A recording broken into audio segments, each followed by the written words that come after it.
What's this?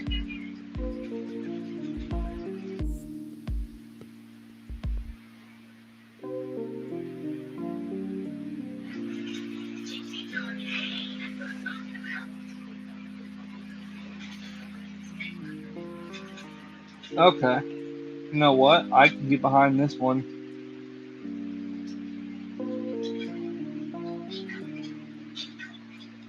This one I can get behind. It's the Five Nights at Freddy's VHS tapes. It talks about the story behind them and how they fit into the history and shit.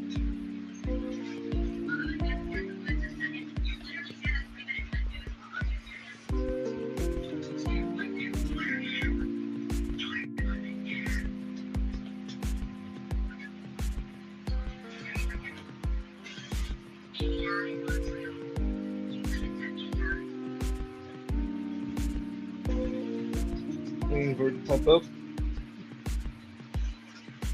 There it is.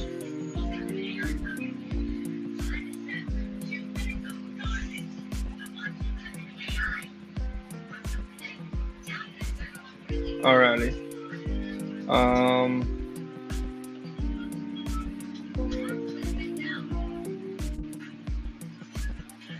I'm gonna go fill up my water bottle, then we'll get into this. Let's go ahead and full screen this shit. Oh shit.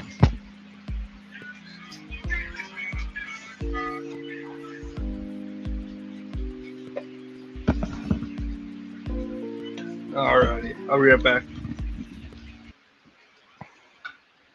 Alrighty. Now, I have a little bit of experience with analog horror FNAF tapes. Just, I've watched some videos on them. Never actually dived into them myself. So, this is going to be interesting. And I feel like the last time I did like a really good react was when I reacted to the full history of FNAF. That's because I just, like, FNAF was coming up when I was growing up, so it's something that everyone was knowledgeable about.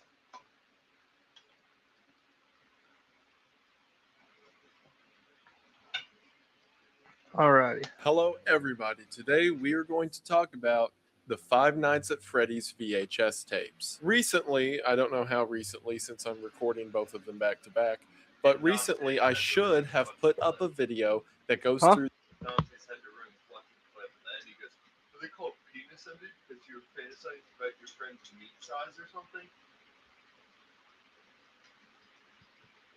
They're just fucking rude. Yeah.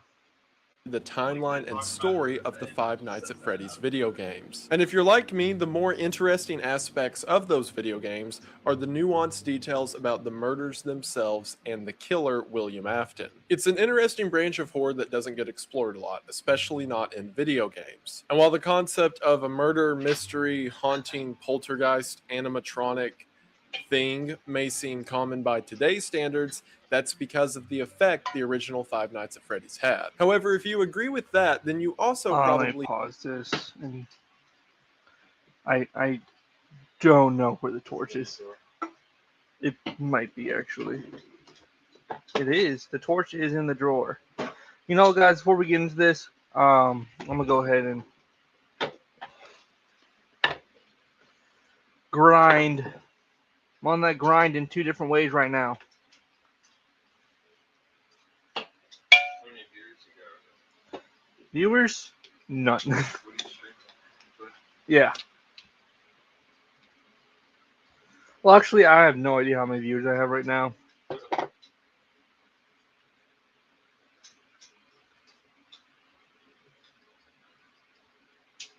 Do YouTube.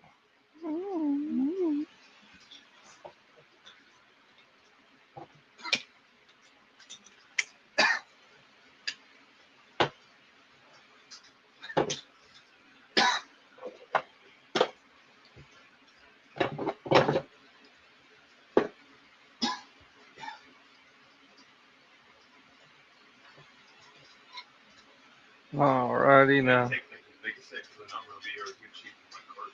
Yeah. You still need this light? Huh? You need this light? Oh no, I don't need it at all. That's the great thing about this fucking thing right here. Is that if like the lights are ever off and I'm grinding, I can just fucking switch it to regular mode. But no, I'm quite partial to my pink. I like my pink. I like my light how I like my pussy. I knew it would come. Because I was slowly. Just like I like my well you see that would be hypocritical. You see, because I like my brownies like I like my women. Dark and thick. But then if I like my pussy like I like my light, then how does that work? Hey, never said no. I don't know if I can say this. You never said dark and black. You're right. You're right. Dude, so fucking my coworker Mike walks in today at work, right? He's wearing a black tank top like I am. And he's wearing camo like shorts that are supposed to like camo-y. And he's wearing one of those thin like do-rag things that black people wear, where you can still see through it, so you can still see his bald white head through his black like cloth or whatever. And my coworker dog goes, "Doesn't it look like he'd be too much sliced if he was a few shades darker?" I go, "Yeah." I understand what I mean now. When I say I like them dark and thick, I mean I like touching thick burn victims. I don't know if you can say that was true. Well, I just said it, so there's no getting away from it now. That's okay. I said, 3 times. It's 25 minutes. I still need to go on Twitter and cancel you for that. Please don't. I'm hoping that broadcast just disappears. Yeah, normally your broadcast disappears like after a week. Well, after you stream a certain amount. Yeah. Or if you don't stream for a while, then yes.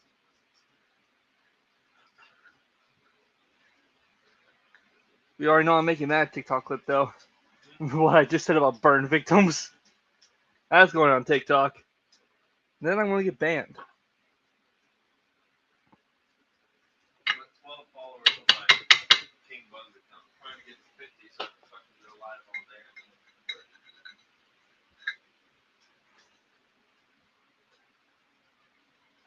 And I want to set all my shit up, but with how work is looking this week, I'm not going to get the time. Yeah.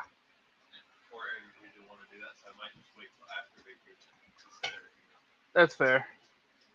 And just keep building my following before I do it. Because we got 31 doors tomorrow, and like I told you, it's supposed to be 95, feel like 115. Just imagine that inside of the fucking warehouse. But it would also be really smart to wait till after vacation because how much sense would it make to get everything set up and start streaming and then just go on vacation for a week? Yeah. I was thinking about that. I was like, yeah, I'm not going to stream this week, but then I stream a week before and then be like, all right, guys, I won't be back for a week. Yeah. Like, I was like, eh.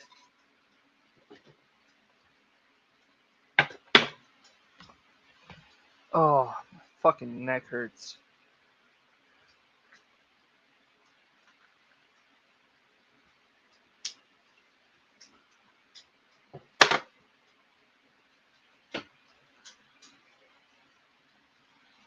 Oh, there's the torch.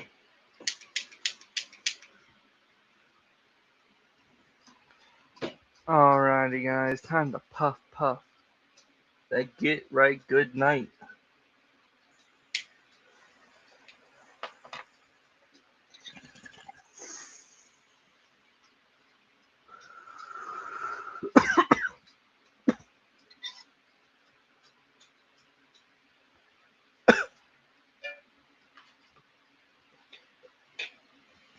There's like a half moon over here if you want it. What? There's like a half moon over here if you want it. Alright. Probably not this yet. Alright, I'll just leave it over here for you.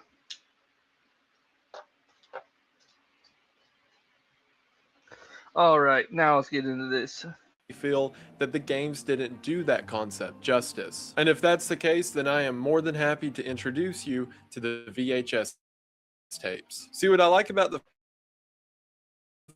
Five Nights at Freddy's series is, even though there are these connecting lines that tie in a greater story to the plot being told, there's also enough wiggle room for you to let your imagination run with what exactly happened to these children or how gruesome the events were. And that sweet spot is right where the VHS tapes are located. The majority of the VHS tapes that you're going to find on YouTube focus on the actual terror of the individual and why There it these is. concepts I are was looking for my scary vape. from a horror Couldn't movie find it for a standpoint. second. That may not make a lot of sense now, but I guarantee you it will by the time we're done with this video. I primarily want to talk about the VHS tapes from Squimpus McGrimpus. Yes, that is the name of the YouTube channel, and yes, it is hilarious. Squimpus has constructed a world. What a name. What a name. Squimpus McGrimpus. That's why I want to name my penis. The name is Squimpus McGrimpus. Like Squimpus McHerpus. That uses the Five Nights at Freddy's world as a starting point, but then begins to build its own narrative. As a matter of fact, several of the scares and concepts mentioned in Squimpus' series are so known throughout the fan base that I'm sure there's plenty of people who think the thing from his VHS tapes are part of the mainline story. And that's not a joke. I've seen the audio clips from Squimpus' series get used on, say, TikTok, and people in the comments will say, oh yeah, that's from this game in the Five Nights at Freddy's series. And that's because Squimpus, I'm going to continue to say that name as much as possible, as a fan of the original series, knows what kind of content resonates with the people who found it interesting. And on top of that, I'm going to link a massive playlist of FNAF VHS creators in the description, because this is really an entire corner of YouTube that has a lot of potential, but I feel is often overlooked. So if that sounds interesting, stick around after the ad as we're going to get into the horrors of the FNAF VHS tapes. But before we get into all of that, I want to talk about something serious, like hair. And more specifically, you being serious about your hair. And you can start getting serious with today's sponsor, Keeps. Fellas, we need to be honest with ourselves. 2 out of every 3 guys will experience some form of male pattern baldness by the time they're 35. If I ever go bald, I'm killing myself. I'm saying that right now. If I ever go bald, I can get a hairpiece. I can get a hair implants. I'm killing myself right away. Cause, I mean, I can't do having no hair. Can't do it. Can I say that I'm gonna kill myself on Twitch? Am I gonna get banned now? Twitch, if you ban me, I'm gonna kill myself. Years old. And I, for one, do not want that to happen. If it wasn't for this hair, I would be a nobody. If I ever started to go bald, Google would show up and take these plaques off the wall. It's in the contract. But thanks to Keeps, I don't have to worry about that. Because with Keeps, a licensed doctor reviews your information online, and then after finding a treatment that's right for you, Keeps subscription service sends it to your house every 3 months. And you can message that same doctor at any time with any questions you have about the treatment, all from the comfort of your home. I completely understand why you may not want to go to a doctor's office and then explain to someone that you barely know why you think you're going bald. But thanks to Keeps, you're able to get the treatment you need without any of the hassle. With more 5-star reviews than any of their competitors and hundreds of thousands of customers, it's a good idea to trust your hair to the brand that keeps it safe. See what I did there? So if you're ready to take action and prevent hair loss, go to the link in the description at keeps.com/Wendigoon to get your first order for 50% off. That's right. Just head to the link in the description at keeps.com/Wendigoon to get your first order for half off. Now's the best time to get in on a fantastic deal. Thank you all so much for watching the ad. Thank you so much to Keeps for sponsoring the video. It really does mean the most. I hope you all check them out. Link in the description, and we are back to the video. We are going to go ahead and get into it, but as always, thank you for watching. Again, Squimpus' VHS series starts off with the understanding of the Five Nights universe, but then tells its own narrative. So whenever I say things like the puppet or William Afton referring to the killer, I'll briefly describe it here, but if you want to fully understand what that means, I did a big video that will be around here somewhere before this that goes into the whole story of the Five Nights series. And if you don't care that much about it, just be confused, I guess. I'm sorry. The first video is the Fazbear Entertainment video manual. This seems to be an instructional guide for the workers at Fazbear Entertainment on how to clean the animatronics. It starts out normally telling them to disassemble the head and arms of the animatronic until it gets to the torso, at which point we see a censored image of Freddy's chest with small blood splatters around the censored box. Before the voice directing us tells us to climb inside and accept our fate before the image cuts. If you were to go straight from the Five Nights at Freddy's video games into this VHS series, this is the first time you would actually see a mention of a child being inside of the animatronics. Like I mentioned earlier, this is a concept from the games that is terrifying, and now someone is actually putting it to flesh. No pun intended. In the next video, Bonnie joint movement testing, we open with a movement demo of Bonnie the animatronic. I really like how the animatronics look in the analog horror series. Like, it gives them more of that, I don't know, like indie horror style vibe than the now FNAF games look. Like it, I don't know what I'm saying. I have no idea what the. I'm just shut up. We then get your standard fare cut to face, horror jump scream, yada yada, before we see the puppet screaming above a gift wrapped box. And out of the box jumps Freddy, ending the video. Again, if you're familiar with the mainline series, then you know that the puppet is the one responsible for attaching the souls of these dead children to the animatronics, causing the possession in the first place. These first 4 tapes are kind of just setting that up and showing the different characters before the story begins to tell its own narrative.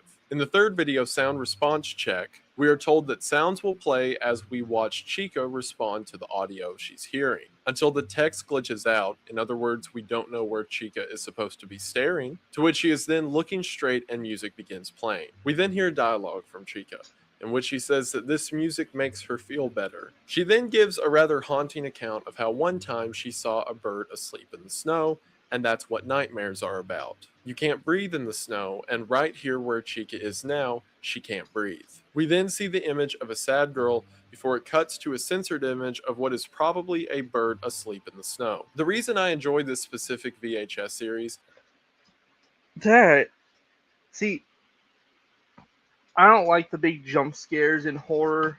They don't really do shit to me, but shit like that, where it gives you mental images that you have to fucking think about, that shit creeps me out. I don't like that shit, but at the same time, I fucking love it. I don't like it because it creeps me out, but I fucking love it because of how creative they can get with it. is not only for some of the character building we're going to get in the later episodes, but because in the main Five Nights at Freddy's video games, the concept of murdered children being forced to possess a metal animatronic suit is kind of just brushed over. And it's easy to forget that that is an absolutely horrific concept that's being mentioned by the games. And other than brief mentions from characters like Elizabeth, we don't really know how they feel about their circumstance. Whereas here in this VHS series, well, I can tell you how I feel about being stuffed into an animatronic suit. I wouldn't fucking like it. So I'm guessing they probably feel the same about it. Because, quite frankly, if you like being if you like being shoved into an animatronic suit, then you're probably a psychopath, or that's just a really weird kink. most of the horror comes from the concept of a child being trapped inside of this metal cage. Or as Chica says here, she can't breathe and it feels like she's in a nightmare. In our fourth tape, Pirate Cove pre-show, we're given an introduction to Foxy's show from Foxy the Pirate. I was showing my phone that I had the battery as if that's where the camera was.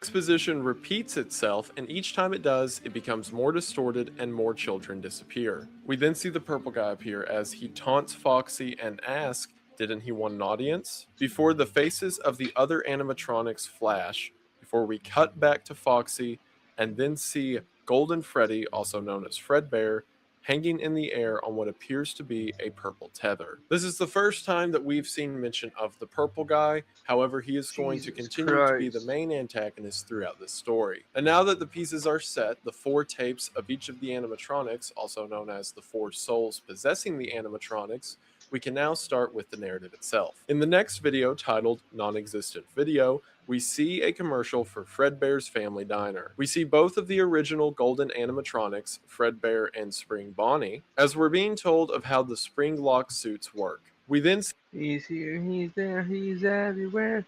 Who you gonna call? Second friend, Fredbear.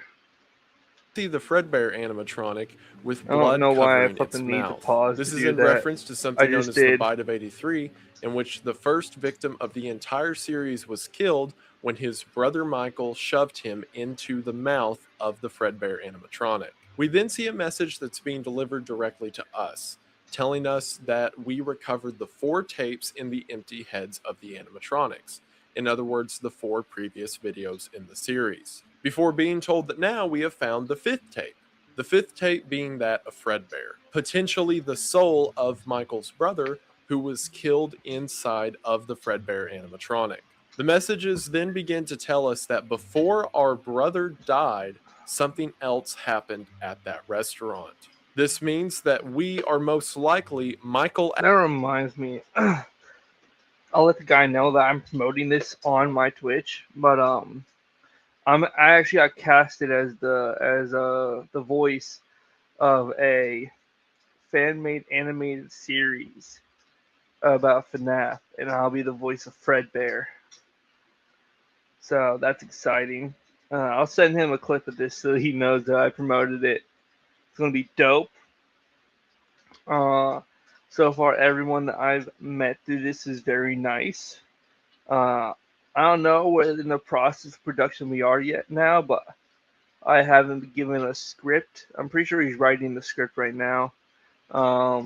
And I haven't done any voice lines yet. So pretty much all that I know is that I had the part and that we're in production. But I'll make sure to keep y'all updated on that. Afton viewing this video, meaning that our father is William Afton, the killer of the Five Nights at Freddy's series. We then see a video of a spring lock incident. In other words, an incident in which someone is wearing a spring lock suit and the animatronic components shoot back into place, killing the user. We are then told that that happened to our father as well, confirming the suspicion that we are Michael Afton and our father is the killer, William Afton, now dead, possessing the spring lock rabbit suit. The message then says, "I'll show you," as the puppet's face fades into view. If you'll remember, the puppet was the very first victim of William Afton, meaning that all of these tapes are an attempt by Charlie, also known as the puppet, who was the first victim of William Afton, now trying to convince us, Michael Afton, the son of William, to kill our father. This is confirmed as the puppet shows us Fazbear Frights and tells us that our father is still alive and controlling the Springtrap suit. We're then directly called Michael and told that our brother will forgive us for what we have done. If you'll remember, Michael is responsible for the death of his youngest brother at the hands of the Fredbear animatronic, meaning that now Charlie, controlling the puppet, is in the same plane of existence as Michael's younger brother controlling the Fredbear animatronic, and they are trying to convince Michael to kill his father so that their souls can rest and pass on to the other side. In the next video, Night Security Training video, we see an instructional guide of how to operate the cameras and doors in the night security position. However, when we reach the part telling us how to operate the lights outside of the doors, we see a brief flash of Springtrap, aka William Afton, standing outside. We then see purple letters that say, Huh? It's a WNBA players trying to act tough and just still don't look so. Dude, there's only one WNBA player that I will give props to, and that's Caitlin Clark. Dude, she's a beast. Like she can actually play. I like Sabrina. Sabrina Ines. She's hot. Well, I like Caitlin Clark. I mean, because she can play. She's also very attractive. Caitlin Clark. Yeah, I'd climb up that light pole. I didn't plant my beans into her sternum. All right. Oh, dude, if I had a poster of Caitlin Clark, I'd constantly be touching myself to it. I am here, I'm in the back room. Please help, I just want to see my son. Again, if you're familiar with the series, then you'll know that William Afton has been walled off, sealed away in the back room of Freddy Fazbear's Pizza for the past 30 years. So while the souls of the dead children are trying to convince Michael to kill his father, Michael's father, William, is trying to convince him to let him out. Through these VHS tapes, we see a battle between these two entities in order to win over Michael. The next video, facial recognition testing, shows the animatronic Toy Bonnie. Toy Bonnie is equipped with the facial recognition system that is made to alert anyone nearby if someone is spotted whose face appears on a criminal database. To demonstrate this, we are shown several instances of Bonnie responding to a normal face and a criminal's face. Before one face is shown that confuses the person administering the test, before Bonnie leaps forward in an attempt to attack the worker. The worker manages to stop Bonnie, but is very upset and exclaims, "I know he can't come back here, but you can't put that face in there without telling me." It seems that one face in particular triggered a violent response in the animatronic. We are then shown a picture of William Afton as the word criminal is repeated over and over.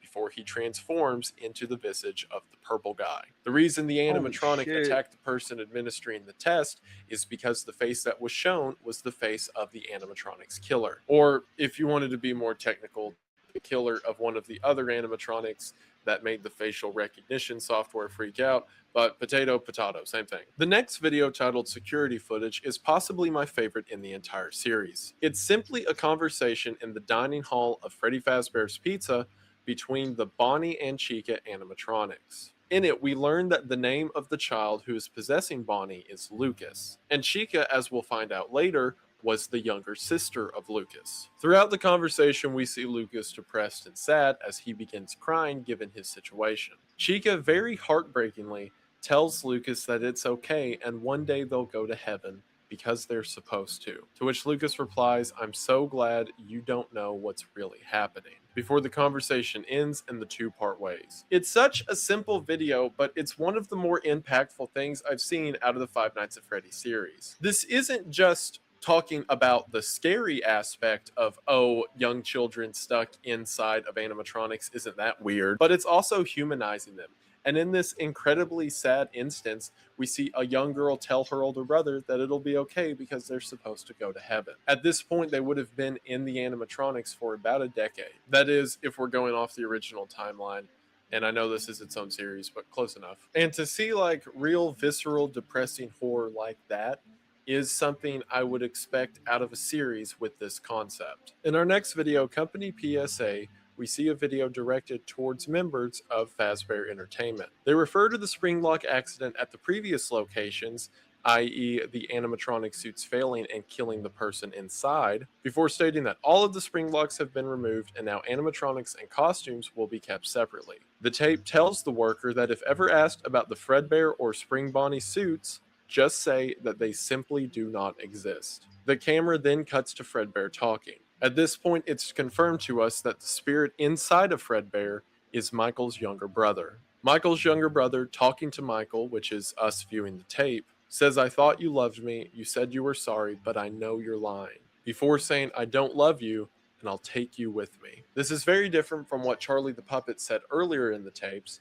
where Charlie said, "Your younger brother will forgive you for what you did." As we can see here, Michael's younger brother still doesn't forgive him for causing his death in 1983. In the next video animated cartoon, it starts out as a normal Freddy Fazbear cartoon. That is, until the tape begins to get glitched whenever they come to dinner and see that there are 6 chairs, but only 4 slices of pizza made. This again being a reference to the 2 Springlock animatronics who are now discontinued. In the cartoon, Chica is then lured away from the group before a door slams and we cut to the much more decrepit, monstrous version of the Chica animatronic. This most likely being a reference to how the young girl was lured away so many years ago. We then see an argument between Charlie and Michael's younger brother inside of the Golden Freddy suit. Michael's younger brother tells Charlie to stop trying to give the others hope and tell them that Michael will free them. Charlie concedes and admits that there is no hope and they're never getting out.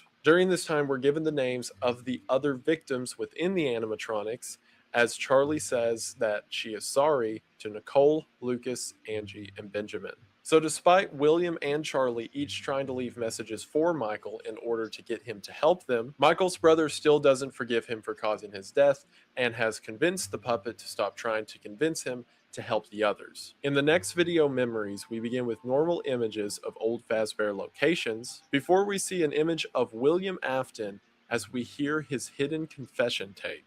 3 cases of 1 and 1 case of 2. All of them adding up to the 5 missing children of Freddy's. That was me. I'll elaborate on that later. The voice acting for this is fantastic, by the way, and I'm almost tempted to just play the entire thing here, but the link will be in the description. You need to experience it for yourself. In the confession tape, William says that Michael murdered his youngest son, Joseph, meaning we now have a name to the spirit possessing the Fredbear animatronic. William had always hated Michael and became furious that Michael killed the one son he cared about. William wanted to kill Michael every day since, but knew that if he did, he would immediately be caught for the murder. So William explains that he began murdering other children in order to get over his obsession with killing Michael. The tape ends as William addresses Michael directly. This shit has some very freaky ass imagery. That's what I love about analog horror so much, is that they really have to play into the imagery to really immerse you in what they're trying to do. And I fucking love it. I feel like we need more analog horrors out there, like the Boiled One, the Suit, the Man in the Suit, this, the Smile Taste, I think. Isn't that one of them? Do we count the Backrooms as analog horror? Do we count the Backrooms as analog horror? Yeah, do we count that? What the hell is analog horror? Basically, those videos where they try to immerse you into a story with images and voiceover and shit like that. Do we count? I mean, I feel like it's more CGI than anything. Like the movie? No. I mean, like the actual Backrooms. The movie's that's a shitty ass fucking movie. I'm talking like the actual Backrooms, like on YouTube, where it started nothing more than a fucking Reddit thread. Yeah, OG Backrooms. Would that be counted as analog horror? I mean, I say 50-50. It's like true analog horror relies more on imagery than CGI. Most of it uses CGI, but in very brief clips. It's mostly just really creepy pictures that they've designed themselves and have made to look like supposed to spook you and make you creeped out and shit. Whereas the Backrooms is mainly CGI, but I don't know. I was just talking about how much I love analog horror because we have the FNAF tapes, the Man in the Suit, which is a Godzilla analog horror, where the guy in the suit got overheated. Huh? No. There's a FNAF series of analog horror that was made by a fan called the FNAF VHS tapes, where it's basically telling their own story. And no. This is a whole different thing. And then the Man in the Suit is the original guy, because originally Godzilla was just the Man in the Suit in a rubber suit. That his brain melted, and the suit took over his body by melting and infused together with his skin, pretty much. And it's just about how other people died because of it, how he drowned the King Kong actor during the original filming of Godzilla and King Kong in 1964 or whatever it was. But the Man in the Suit is really good. If you like ever want to like watch someone react to it, Eddie from The Boys did it on his special ed channel. I watched that. I also watched Matt Pat react to it. They're both amazing, and it's super fucking creepy. And says that he checks the position of this confession tape every day. So if Michael's listening, he better make sure he puts it back just right. This is not only incredibly menacing, the entire motive and description and voice acting and all of that William Afton give in this story, but also the way that he addresses Michael directly, implying that even if Michael figures out that his dad killed these kids, no one's going to believe him because his dad has made sure all of the ends are met. And it paints a horrifying picture of something I never really thought about in the series, and that's the position of Michael growing up, potentially knowing that his father had murdered all these people. And it not only enhances this story, but makes the original Five Nights games more effective. Because imagine if the reason Michael was so determined to do this is because he knew for so long and didn't do anything about it, or if he had just lived in terror of his father growing up. It does what I think spin-off and supplemental material should do, and that's create an interesting story while also enhancing the original story as well. In the final video finale, we hear audio logs of William speaking to himself after being trapped within the spring-lock suit. These continue throughout the years, from him begging Michael to get him out of the back room of the restaurant. Michael, don't leave me here. Michael, help me. Until eventually in 2008, when William makes his escape, even remarking, "She'll make you visit me," referring to Charlie the puppet, knowing that if Michael's out there somewhere, then the puppet will convince him to face off with his father. We're then treated to a scene in which the puppet tells Michael to keep that match lit, his father is close. And then, as soon as William steps into the room, Michael sets the building on fire.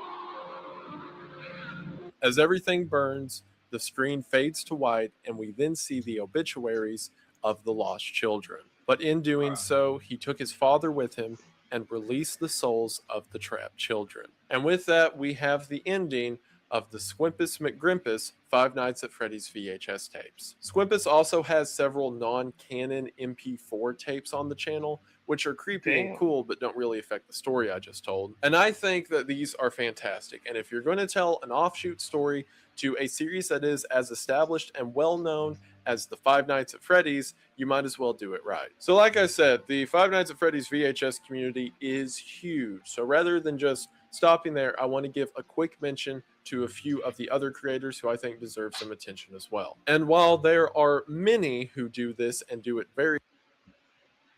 But damn, I didn't realize how in depth that shit went. That shit was fucking insane. That was fucking insane.